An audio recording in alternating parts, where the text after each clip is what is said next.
Todos me ouvem bem? Dá um joinha aí. Todos me ouvem? Ok. Então, dando continuidade ao nosso estudo de Marcos, hoje trataremos o capítulo de número 4. Este ano nós temos uma proposta um pouco diferente do que tínhamos feito no ano de 2020, que é um estudo um pouco mais panorâmico do livro de Marcos. Então, hoje, em vez de tratarmos um episódio em específico ou uma sessão do livro em especial para nos debruçar com mais minúcias em um episódio pontual, nós iremos tratar todo o capítulo 4 esta noite.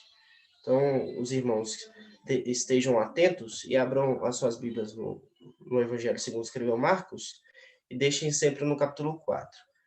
Boa parte do livro, desse capítulo, nós já estudamos no ano passado. Então, alguns aqui são só revisões daquilo que já estudamos e o final do capítulo nós vamos entrar em alguns detalhes e, por fim, iremos aplicar a palavra de Deus ao nosso contexto, ok?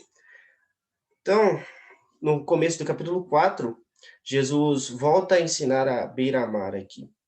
E ele começa a ensinar parábolas. Alguns comentaristas sugerem que o capítulo 4, e no Evangelho de Marcos, a seção das parábolas, a divisão das parábolas. Muitas parábolas são mencionadas aqui, e como eu mencionei com os irmãos, no Evangelho de Marcos é um marco onde começa a explanação de parábolas por parte de Jesus. Então, o Senhor começa a falar a parábola do semeador. E nós vimos nessa ocasião que ele pega um barco e nesse barco ele começa a anunciar as maravilhas do reino de Deus e mostrar como o reino de Deus é semelhante. E aqui Jesus começa a chamar a atenção dos seus ouvintes para que eles prestem atenção em todo o seu ensino. Muitos veem a autoridade de Jesus na explicação da parábola, porém não compreendem, porque esse era o intuito do mestre, que nem todos compreendessem, mas o Senhor explica a parábola para os seus discípulos. Então, nós vemos uma diferença entre aqueles ouvintes pontuais da palavra de Deus e aqueles que têm um interesse e realmente conhecer aquilo que o Senhor Jesus mostra, aquilo que ele ensina. Quando Jesus está à beira-mar, muitos ouvem e dá a impressão de que todos entendem e saem e fica como que aquela pseudo-intelectualidade do homem que, eu entendi, mas você pergunta para ele o que foi dito, para que ele replique, ele não sabe, mas ele, entendi. Mais ou menos isso que acontece. Os discípulos, então, querendo saber, perguntam. Quem quer aprender, pergunta. Então, os discípulos perguntam ao mestre e o mestre ensina a eles. E ainda, neste capítulo, ele mostra o porquê ele ensina em parábolas. Isso nós vamos ver em minúcia de detalhes mais à frente. Então, Jesus explica a parábola do semeador para os seus discípulos e eles, então, compreendem o significado dela. Nós vimos que existem 4 tipos de solos, uma semente, e essa semente produz conforme o solo. Também aqui é uma indicação de que existe uma certa responsabilidade do homem ao ouvir a palavra de Deus. A depender do solo, ela germina, mas ainda assim a palavra de Deus deve ser pregada a todos. Nós vimos na ocasião que estudamos juntos de que isso aqui, essa sessão sobre a parábola do semeador é um incentivo para pregarmos o evangelho, porque o crescimento virá naturalmente. Nós devemos pregar ela constantemente. Depois o reverendo Wayne, esse foi o primeiro estudo que o reverendo Wayne deu a nós aqui, foi a parábola da candeia. Nessa parábola, o mestre ensinou que o ensino não deveria estar oculto, mas sim à mostra dos homens, para que os homens entendessem a respeito do que o mestre estava falando. Mais uma vez, ele dá uma parábola, e essa parábola só é compreensível para os seus discípulos, porque ele começa a fazer isso como uma rotina, entre aspas, né? No seu ministério. Explica parábolas, dá ilustrações vívidas do cotidiano das pessoas, mas as explica somente para os seus discípulos, para aqueles que estão próximos. Pois bem, tendo tratado e relembrar dos irmãos aquilo que já vimos, vamos então às, às novidades, né? Vamos assim dizer, no estudo aqui de Marcos. No capítulo 4, verso 26, diz assim a palavra de Deus. Disse ainda, o reino de Deus é assim como se um homem lançasse a semente à terra, depois dormisse e se levantasse de noite e de dia, e a semente germinasse e crescesse, não sabendo ele como. A terra por si mesmo frutifica, primeiro a erva, depois a espiga e, por fim, o grão cheio de espiga. E quando o fruto já está maduro, logo lhe mete a foice, porque é chegada a ceifa. Pois bem, nesses versículos aqui, o mestre dá outra parábola, ilustrando mais uma vez como é o reino de Deus. Aqui, o reino de Deus, como já vimos desde o início do Evangelho de Marcos, é o anúncio de que o Messias havia chegado e o início do fim dos tempos também. Jesus está mostrando que o reino de Deus estava sendo instaurado perante o seu ministério. Logo depois que ele é tentado por Satanás, ele volta e anuncia o reino de Deus aos homens. Isso é descrito aí no primeiro capítulo do livro de Marcos. Então, Jesus mostra que o reino de Deus é semelhante a um homem que lança semente à terra. Mais uma vez, ele usando uma parábola que é vívida no cotidiano dos agricultores. Todos os seus ouvintes possivelmente conheciam um pouco de agricultura. Então, ele não está falando palavras que as pessoas não compreenderiam, mas sim era algo ilustrativo, todos entenderiam o que era dito. E aqui, ele, como se mencionasse, no mesmo ambiente que foi descrito antes, que era próximo ao barco. Isso vai ficar indicado tanto na seção anterior do versículo, do capítulo, quanto na seguinte, porque mais à frente, no final do texto, nós vamos ver que ele faz uma mudança de localidade, e ali fica mais claro esse contexto. Então, aqui Jesus, à beira-mar, no barco, começa a ilustrar mais uma vez como é o reino do céu, o reino de Deus. E é como um homem que lança à terra uma semente. Essa semente que é descrita aqui, ele dá a indicação de que o evangelho, o reino de Deus, tem na providência divina ou na pessoa do Senhor a soberania. Pois ele indica aqui que o homem, ele lança a semente, mas quem dá o crescimento é o Senhor. O homem não pode fazer com que a semente germine sozinha. Isso era como um mistério. Embora nós conheçamos um pouco das minúcias de como é feito o germinar e o processo todo, o homem não consegue fazer com que a semente germine em si. Não tem como. Isso é uma obra de Deus. E todas as coisas são, nesse sentido, também obra de Deus. Por exemplo, o agricultor ele tem que colocar a semente e esperar que venha a chuva. Ele ara a terra, mas ele não sabe se vai crescer mesmo. Então, a própria ilustração aqui já é um exercício para a fé daquele que planta, daquele que está ouvindo. Então, Jesus mostra que o foco nessa parábola é a soberania de Deus. Deus é soberano sobre os acontecimentos. O homem planta e, na sequência, ele dorme. Ele não está controlando o tempo todo a terra.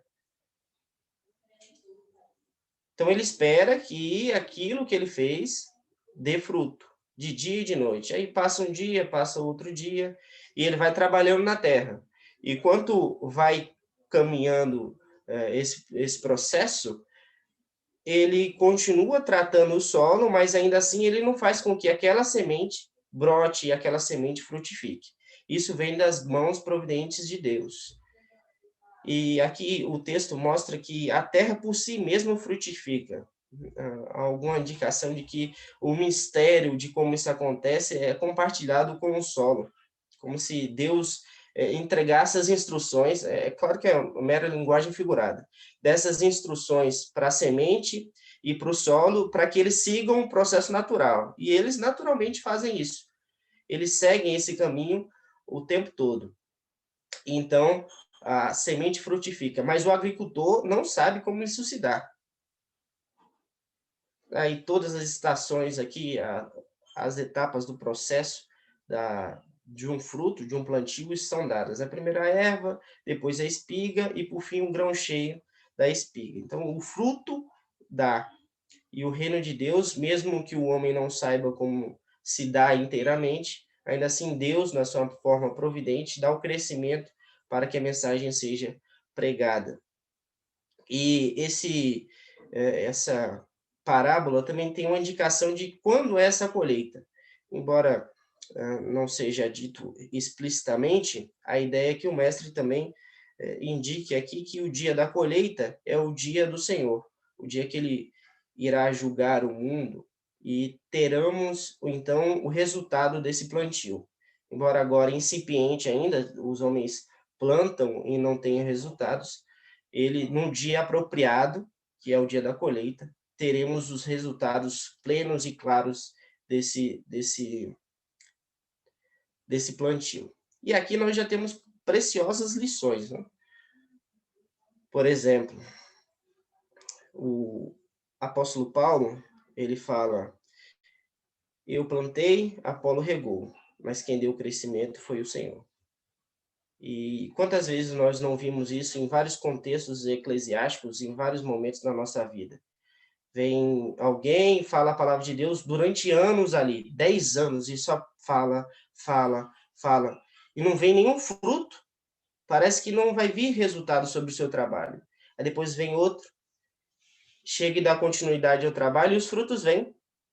Ah, quantos anos o fulano me falou de Jesus e eu agora estou caminhando. Aquela semente brotou depois de tantos anos da palavra ser pregada. Ainda assim, é uma indicação de que o trabalho deve ser feito, mas quem dá o crescimento é o Senhor Deus. Isso é animador, completamente animador. Nós não devemos nos esmorecer na pregação da palavra àqueles que estão à nossa volta, nas ligações, nas visitas, em todas as questões que envolvem o reino de Deus, porque aquele que dá o crescimento é aquele que nos chamou para fazer isso, que é o nosso Deus. Seguindo o texto aqui, irmãos, agora o seminarista cansou um pouco de falar, eu vou pedir para que o Paulo, ou melhor, o Paulo já fez uma oração, vou pedir à nossa irmã Paulinha que leia o verso 30 e o 32, que é mais uma parábola, e depois eu explico um pouco desse texto para os irmãos. A parábola do grão de mostarda. Disse mais: a que assemelharemos o reino de Deus? Ou com que parábola o apresentaremos? É como um grão de mostarda, que, quando semeado, é a menor de todas as sementes sobre a terra. Mas, uma vez semeada, cresce e se torna maior do que todas as hortaliças, e deita grandes ramos, a ponto de as aves do céu poderem aninhar-se à sua sombra. Ok, então mais uma parábola é apresentada. E nessa parábola aqui, é uma parábola bastante conhecida, muitos sermões são pregados na parábola do grão de mostarda, né? Aqui o mestre faz uma chamada de atenção nos seus ouvintes. É como se ele chamasse eles para que voltasse a sua atenção ou tivesse mais um esforço mental para ouvir o que ele tem a dizer. Porque ele faz duas perguntas aqui em sequência. Ao que nós assemelharemos o reino de Deus? Com que a parábola, com que ilustração falaremos a respeito do reino de Deus? Ele já tinha feito isso. Ele já mostrou do que era semelhante. E aqui ele retoma a atenção do ouvinte. Algumas vezes, eu não sei se os irmãos já tiveram, já ouviram isso de alguém ao pregar a palavra, mas parece, e principalmente nos filmes, a forma como Jesus prega nos filmes relatados ali é enfadonho. É chato, é monótono. E Jesus, no relato dos evangelhos, essa chamada de atenção aqui do ouvinte mostra que ele era um bom orador. Ele tinha os recursos e fazia uso deles. Jesus não era só um pregador que falava com autoridade, mas ele também sabia dos recursos necessários. As ilustrações dele são vívidas. Ouvir o mestre devia ser uma coisa excepcional.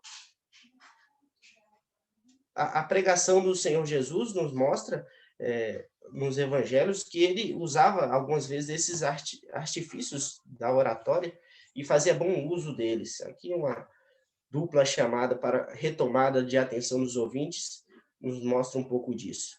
Pois bem, e o evangelho como um grão de mostarda é algo que os judeus, com a cultura agrícola deles, entenderiam rapidamente.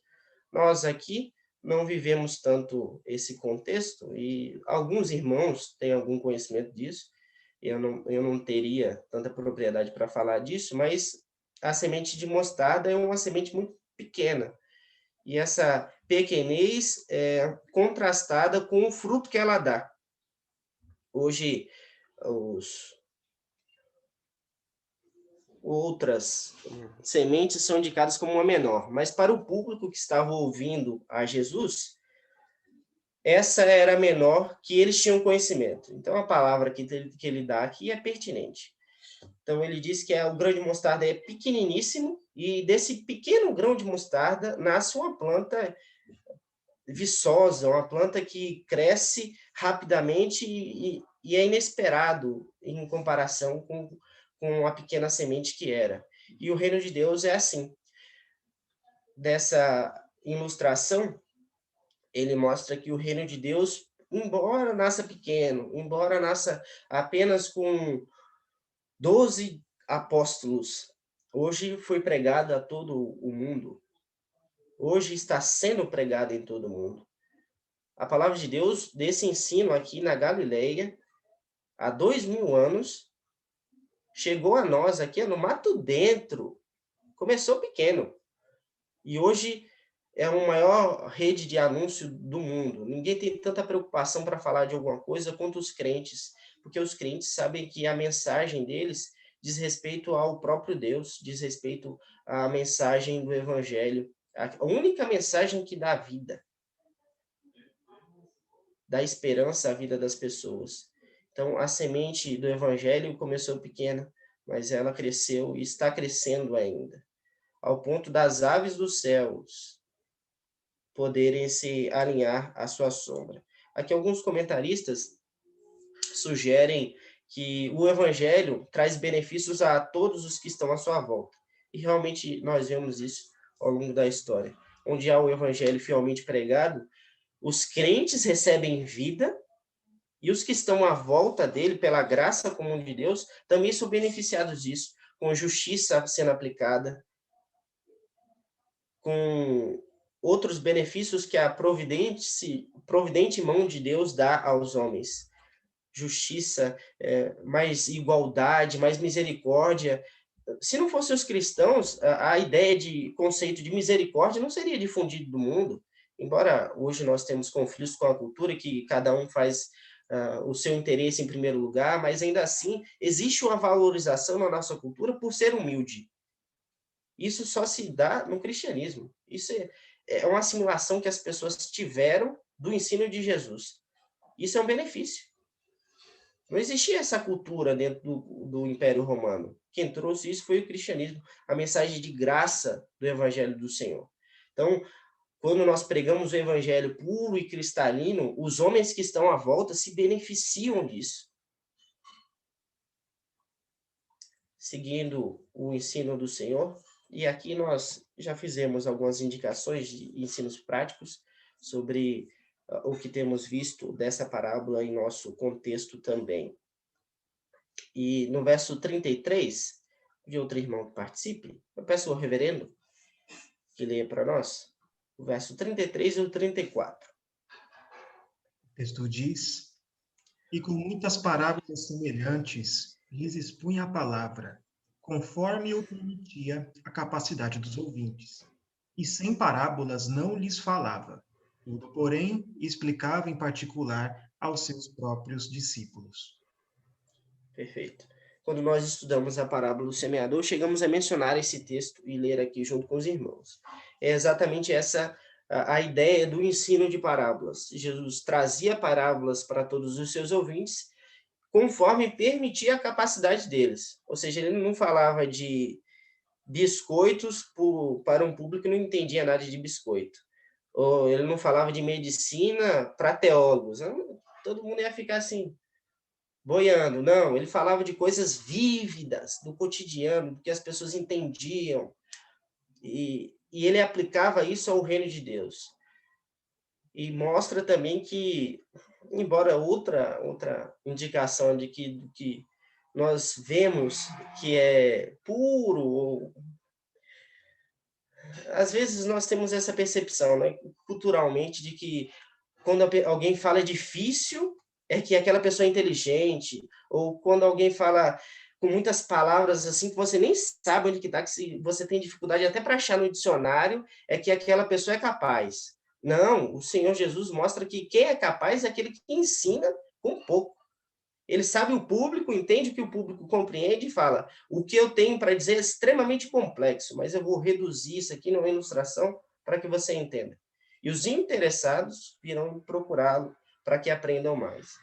É quase que um modo de operação dele. Ele oculta dos sábios, oculta dos grandes que pensam que entendem o que ele quer dizer, mas mostra aos pequeninos, aos seus discípulos, aqueles que eram iletrados.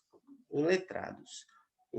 Nós vemos ao longo da história da igreja, e principalmente na história dos 12 apóstolos, que no começo eles eram incultos, realmente. Eles não tinham capacidade intelectual. Quando Pedro e João são julgados pelo Sinédrio, quando eles são convocados ao Sinédrio em Atos capítulo 4, os mestres da lei ficam surpresos, porque eles eram homens iletrados e estavam falando com poder e autoridade daquela forma. Ao longo do convívio com Jesus, eles aprenderam, eles estavam no melhor seminário de todos. JMC ficava bem atrás do ministério e do seminário que Cristo montou para eles. Alguns outros comentaristas que têm uma certa dificuldade de entender do texto bíblico e gostam de acusar, são os liberais, gostam de acusar tudo como se fosse puro racionalismo, né? Não, eles rejeitam os ensinos, por exemplo, da carta de Pedro, da carta de João, porque os homens eram pescadores, eles escrevem um grego razoável, eles fazem comparações razoáveis, eram homens que no final do seu ministério cresceram.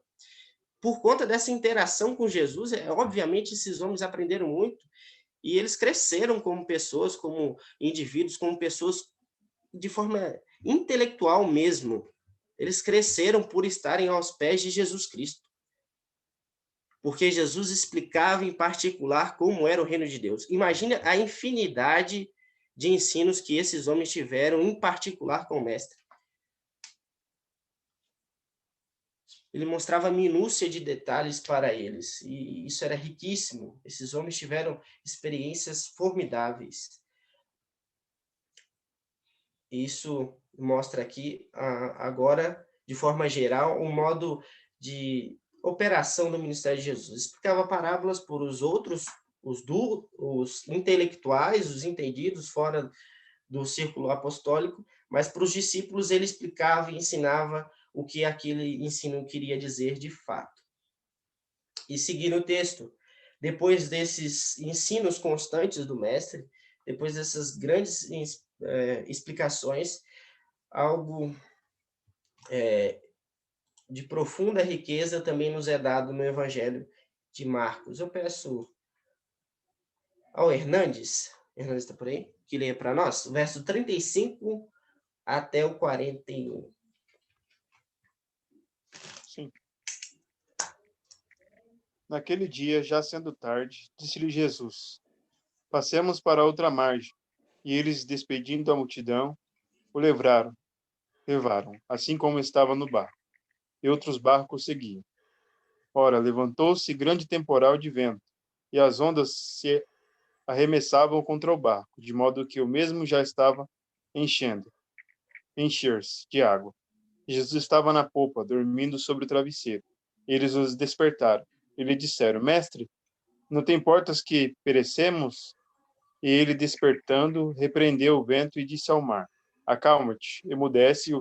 O vento aquietou e se fez grande bonança. Então lhe disse: Por que sois assim tímidos? Como é que não tendes fé?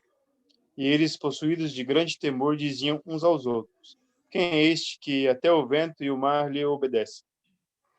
Perfeito, obrigado, Hernandes. Que no Evangelho, então, nós vemos que o Senhor Jesus, depois desse longo dia de ensinos, no mesmo dia, já à tarde, ele disse aos discípulos que nós vamos para outro lugar. Esse passar a outra margem, aqui é uma transição entre o capítulo 4 e o 5, para onde Jesus vai, que é na região dos Genezarenos, né? Jesus vai fazer maravilhas ali, depois ser expulso pelos homens. Ele vai para uma região que é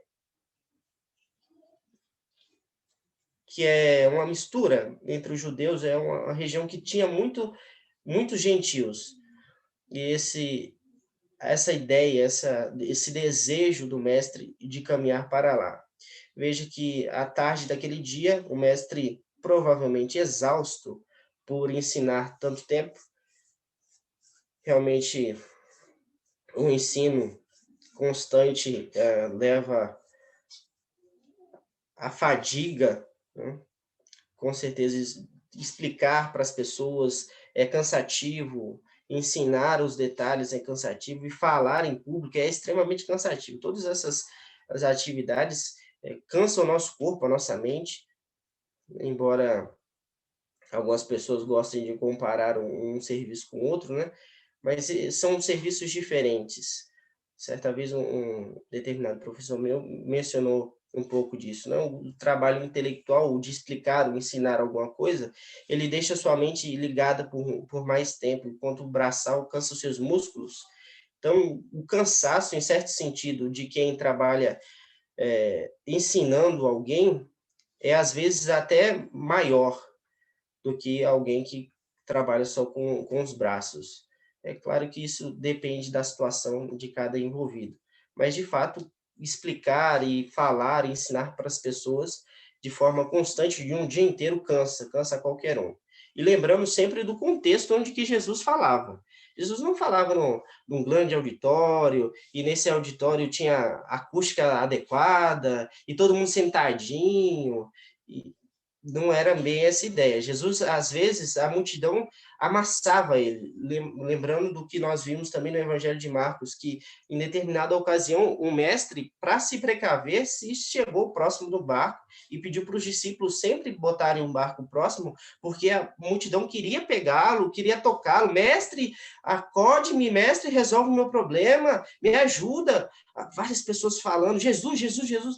Isso é extremamente estressante. E, além disso, ter paciência para ensinar um público e depois ensinar em particular outro público. Então, Jesus estava completamente cansado aqui, exausto. E já tarde naquele dia, então, ele chama os discípulos e mostra qual é o seu interesse. Como eu disse, viajar para o próximo lado do lago, do mar da Galileia. Essa passagem aqui, nós vemos que Jesus toma iniciativa, mas olha o contraste, quanto interessante ele é.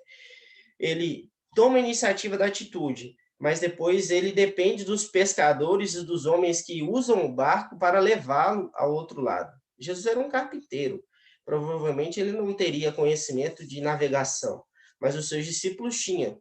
Então ele é conduzido por eles, mesmo ele tomando iniciativa, quem os leva são os seus discípulos. E ele despede a multidão, então tem o interesse de chegar ao próximo lado. E assim como estava, veja, ele já estava no barco, ensinando e falando as parábolas, então os discípulos sobem ao barco e vão ao próximo lado. Os que o seguiam são os discípulos. Então, a determinada hora naquele dia, já tarde, quer dizer, no final do dia, provavelmente na madrugada, se levanta um temporal de vento. E isso era, de certo modo, comum na região onde Jesus estava, o lago, o mar da Galileia, que, na verdade, não seria propriamente um mar, como nós temos nesse conceito, mas sim um lago com grande proporção de água, por isso chamado de mar, uma localidade que faz sentido ser chamado de mar, mas ainda assim não é um termo técnico que nós usaríamos hoje. Pois bem, no Mar da Galileia, Jesus então sofre um grande temporal. Essa região é composta por colinas, e nessas colinas existe, quando há altitude, existe a temperatura mais baixa. E nessa planície, a temperatura mais baixa, volta e meia, chega e se encontra com a temperatura mais quente da região da planície ali do Jordão. E ali, nesse encontro das temperaturas, eu estou me sentindo quase uma Maju Coutinho aqui, explicando o tempo. Existe uma possibilidade de pequenos tufões se formarem, pequenas tempestades inesperadas se formarem. E é isso que aconteceu aqui. O ar quente vindo da planície, junto com o ar frio descendo da colina. E então forma essa tempestade no Mar da Galileia. Então o vento sopra e esses homens ficam surpresos e vendo, mais uma vez, o contexto em que isso acontece. Quem estava no barco era experiente. Os discípulos, boa parte dos discípulos do mestre eram pescadores, homens que conheciam o mar. Então, essa tempestade, esse grande temporal aqui, foi capaz de assustar homens que eram do mar, homens que eram conhecedores do barco, conhecedores do ambiente onde estavam. Então, mostra que aqui foi uma tempestade realmente de pânico. Algo que nós, sem dúvida nenhuma, também teríamos muito medo, ou até mais medo que os discípulos. E o mestre é aquele que, como eu indiquei, ele era carpinteiro de ofício, que aprendeu a profissão do seu pai, e era rabi, mestre, não tinha tanto conhecimento, e esse que não tinha tanto conhecimento do mar, estava fazendo uma coisa. Ele estava à polpa, e ele dormia sobre o travesseiro. Imagine a cena, o mar, não tem lugar nenhum para você olhar que não exista pânico, o vento, a chuva, provavelmente os relâmpagos e tudo aquele barulho, e os discípulos atônitos, surpresos com aquilo tudo e com medo de tudo aquilo que estava acontecendo, e Jesus dormindo, indicando não somente o cansaço que ele tinha, que era extremamente grande, como eu mencionei, a questão da mente, a questão de falar e ensinar para tantas pessoas, não somente o cansaço, mas aqui Jesus já nos dá uma lição de confiança em Deus, porque ele sabia que ele dormindo, quem protegeria é Deus. E assim nós devemos fazer todos os dias. Nós dormimos e nós não controlamos o que está à nossa volta. Na verdade, nós não controlamos nada. Não controlamos nada. Quem controla todas as coisas é Deus. E Jesus mostra que mesmo num cenário totalmente desfavorável, onde a completa desolação à sua direita, à sua esquerda, não tem esperança nenhuma aparente, ainda assim você deve descansar e confiar em Deus. Mesmo que um naufrágio era já iminente, as pessoas já estavam ali, vamos nos pegar alguma coisa e vamos nos agarrar e pular ao mar, e esses homens estavam completamente dependentes de alguma situação milagrosa para saírem daquela situação. Já que existe alguns comentaristas que fazem a indicação do contraste do que acontece com Jonas. Jonas também estava no mar, também estava na tempestade, e os tripulantes acordam ele: Jonas, você tem que orar ao seu Deus para que ele resolva o nosso problema. E os discípulos, da mesma forma, chamam Jesus. E a forma como eles chamam nos chama a atenção, nos convoca a uma reflexão daquilo que eles dizem. Pois eles falam: mestre, não te importa que pereçamos? É como se eles questionassem a preocupação de Jesus para com eles. Olha, a gente está aqui, na pior, e você aí deitado, dormindo, com a cabeça no encosto. Ora, você não é o nosso rabi? Você não tem que se preocupar com seus discípulos? O que você está fazendo? Quantas vezes nós nos colocamos em situações parecidas com os discípulos? Deus, você deveria me dar aquilo. Por que está tão demorado aquela promoção no meu trabalho? Por que a solução do coronavírus não se soluciona logo? Você não se importa com o seu povo aqui? Deus, escuta-nos. Como se a gente colocasse Deus na poltrona assim e começássemos a falar a ele: olha, você tem que fazer isso, isso, isso, isso. E a gente é tão rápido para falar assim, é verdade, o pessoal da Universal faz isso. Eles colocam como se Deus fosse um garçom e ele tem que atender a gente. Às vezes nós fazemos isso, irmãos. Você não se importa comigo, Deus. Eu sou teu filho, eu vou à igreja. Nossa, eu canto que é uma beleza. Mas quem somos nós para falarmos assim com o mestre? Quem eram os discípulos para perguntar dessa forma ao mestre?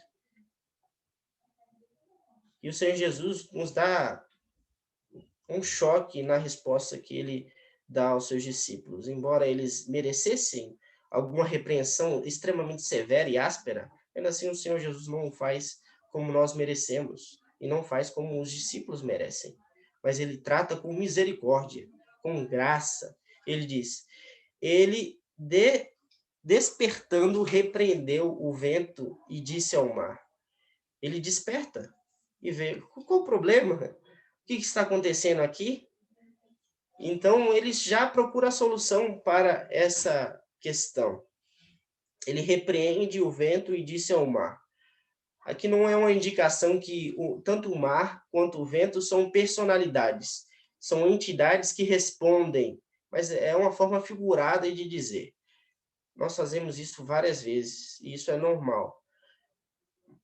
Às vezes nós atribuímos algumas características de personalidade para seres que não têm personalidade. Jesus não está aqui validando alguma doutrina que diz que o vento é uma entidade, que a natureza é uma entidade, que eles são pessoas que respondem.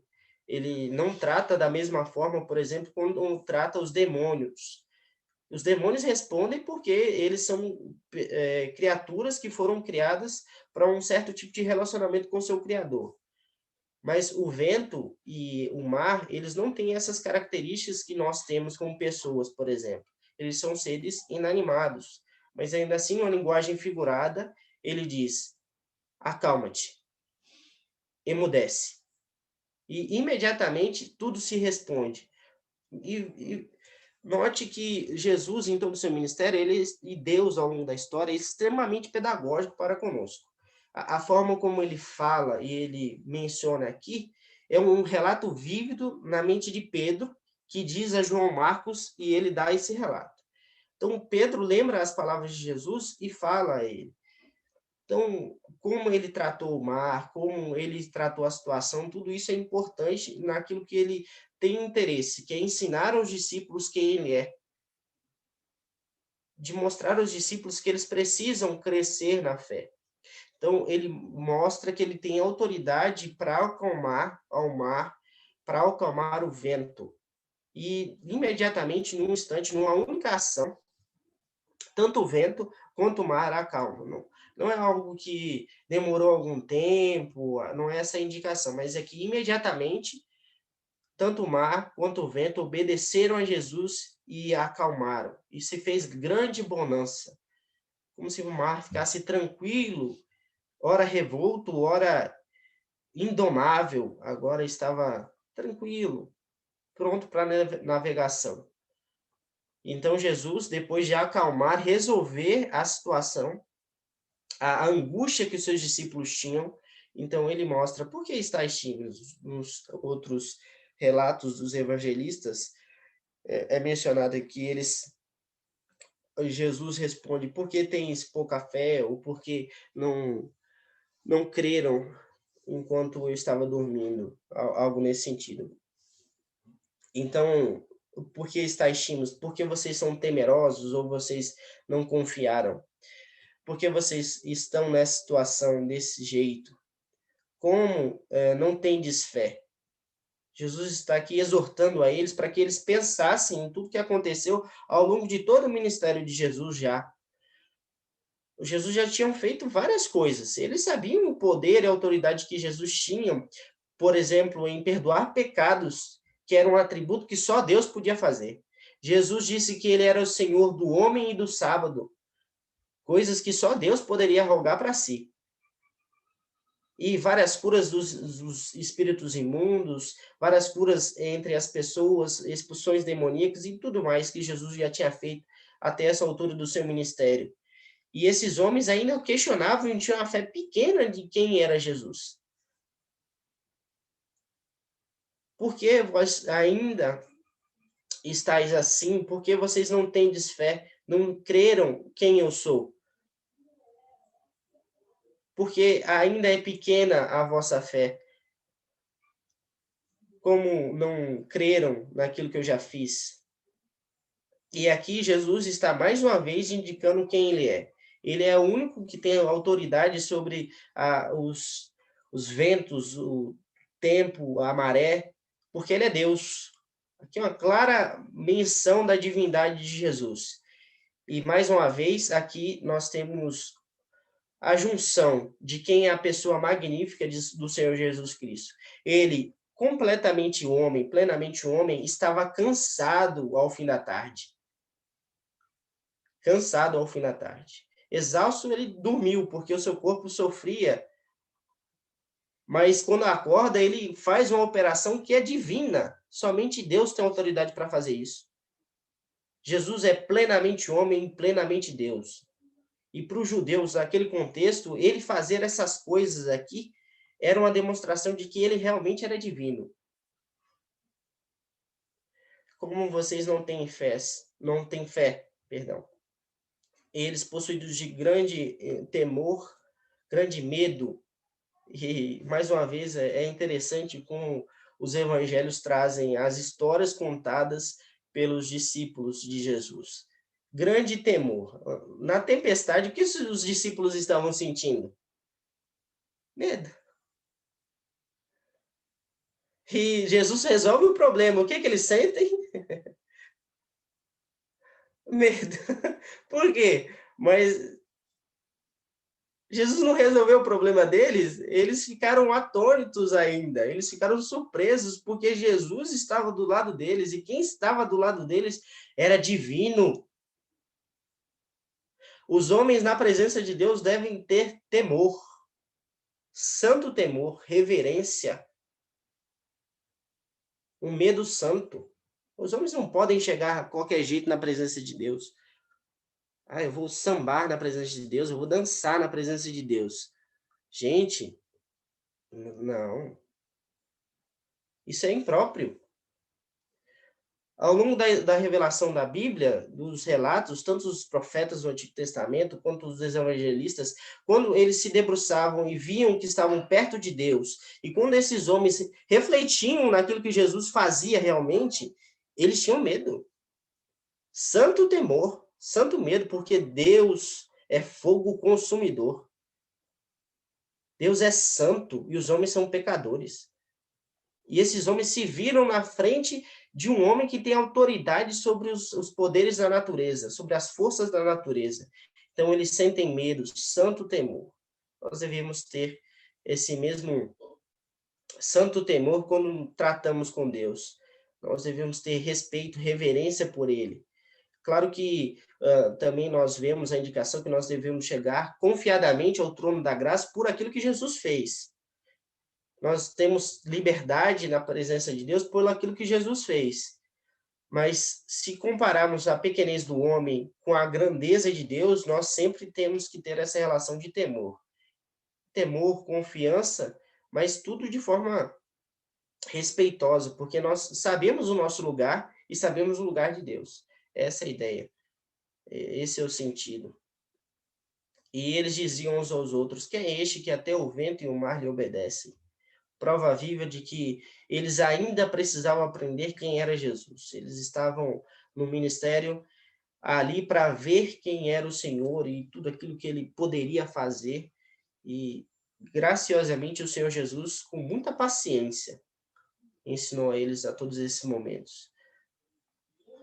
Aí eles ainda tinham uma fé pequena, mas no final eles teriam uma fé viva, uma fé que cresceria mais e mais. E esses homens receberam a missão da parte de Deus e cumpriram. Todos os discípulos foram martirizados, com exceção de Judas, que cavou a própria cova. Mas os discípulos, por fé em Jesus, saber quem ele era Deus, propagaram a mensagem e não temiam os homens, as autoridades, o que poderia acontecer com a sua alma, porque mais horrível ainda é não obedecer e não anunciar aquilo que eles viram e ouviram a respeito de quem é Jesus. Jesus é Deus. Jesus é divino. Então eu devo obedecer à maior autoridade, que é Deus. Nós também devemos fazer o mesmo. Obedecer a Deus, pregar o evangelho e também estarmos dispostos a, nas experiências que tivermos, amadurecermos. Todas as dificuldades que nós temos na vida, irmãos, servem para o nosso amadurecimento. Sem dúvida, o ministério desses homens cresceu muito com todas as experiências que eles tiveram, as dificuldades, em determinado momento não saber o porquê a mão providente de Deus atuava de determinada forma. Mas depois de amadurecidos, depois que eles cresceram na fé, eles puderam ver e provar quem era Jesus de fato. E assim, na nossa vida, várias vezes nós temos lições que espelham um pouco disso. Situações que são insolúveis para nós e rapidamente, de forma inesperada, Deus resolve. Era um emprego que você estava precisando? Toma um emprego. Era uma promoção que você estava precisando? Toma uma promoção. Era dificuldade em determinado assunto? Toma aqui a solução para um determinado assunto. Era cura que você precisava? Toma a cura. Mas nós devemos sempre refletir como que foi a minha postura quando eu estava passando na adversidade. Como deve ser minha postura na próxima adversidade? Essa é a reflexão que deve ser feita. Nós não podemos, em todos os momentos que Deus graciosamente trata com nós, sempre agirmos de maneira inadequada. Eles aprenderam a lição. Ao longo do mistério deles, eles provaram que viram quem era Jesus e o que Jesus era capaz de fazer e obedeceram ao Mestre. Nossa vida, nós devemos dar provas desse amadurecimento na fé. Deus não respondeu conforme eu queria essa oração. Então, devo aprender algo. Então, devo crescer na fé, aprender mais dele, buscar mais, saber quem é Jesus. E aqui também podemos aplicar como que aprendemos quem é Jesus. Lendo a palavra, meditando, ouvindo a respeito dele. Só podemos conhecer Jesus se ouvirmos a sua instrução e a sua santa palavra. Que ele nos ajude a sempre termos esse interesse por estudar a palavra de Deus e conhecer quem é o nosso mestre. Porque ele tem prazer em nos ensinar, seja nas circunstâncias ou seja no ensino pessoal, de forma providente que ele nos dá, ou ainda quando o Espírito Santo nos faz compreender coisas difíceis. Tudo isso é a atuação de Deus. Tudo isso é Deus que está operando o crescimento. Então, o homem deve confiar, como nós vimos na parábola da semente que cresce em secreto. O homem não sabe como que esse crescimento se dá expressamente. Ele sabe os processos e sabe as indicações, mas quem dá o crescimento de fato não é o homem, é Deus. Que Deus nos faça crescer e amadurecer na fé nele. Amém? Vamos fazer uma oração, irmãos? Cumprimos o horário. Vamos orar. Vamos